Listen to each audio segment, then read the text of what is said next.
This week on the inaugural Heat Vision Breakdown, we're exploring the latest big screen Tomb Raider adaptation to answer the question, can this year's Lara Croft finally break the dreaded video game movie curse? Let's jump into it!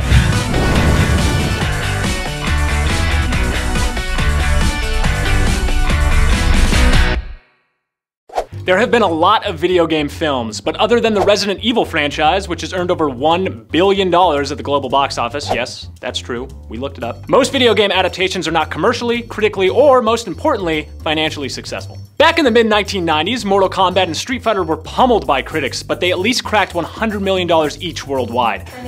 Alright, math major. Meanwhile, 1994's Double Dragon only made $2.3 million at the domestic box office, despite being a literal masterpiece.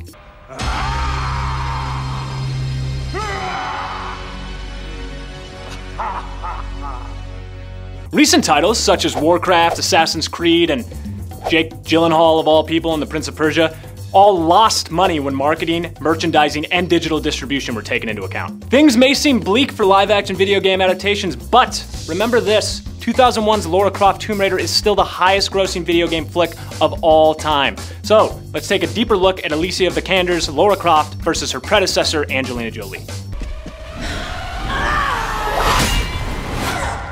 While Jolie and Vikander may not seem like the most similar actresses in Hollywood right now, if we travel back in time, a number of surprising similarities become evident. Welcome to the year 2001. Angelina Jolie, currently 26 years old, is hot off the heels of an Oscar win in Girl Interrupted, and looking to strike while the iron's hot with a tentpole action flick. She signs on to star as the titular Lara Croft Tomb Raider, in a film directed by little-known Simon West and penned by a female screenwriter for the upcoming action film, drumroll please, you guessed it, Lara Croft Tomb Raider. The film is a hit! Hooray! Angelina Jolie is a breakout, Hollywood has a new megastar, and everyone lives happily ever after. Except for Jake Gyllenhaal. We're back in 2018! I have less hair!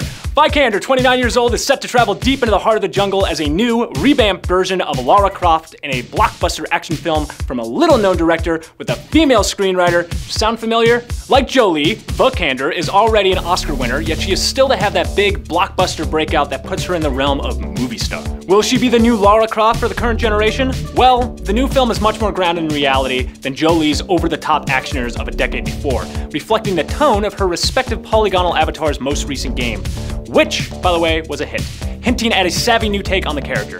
The new Lara is not superhuman, and the violence in this new film, as with the game, has consequences. There are no fighting robots or sharks to be punched in this film, sorry Lara.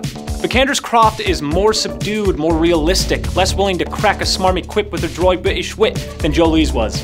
Think more Steve Rogers than Tony Stark, or, more accurately, think Diana Prince, with a little bit less charisma.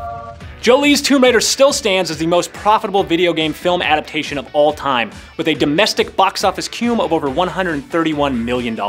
The odds of Vikander taking down the top dog aren't great, but with Black Panther heading into its 5th week, A Wrinkle in Time flailing, and only a teen-centered film, Love, Simon, to really compete against, it is very possible that Lara Croft will win the weekend.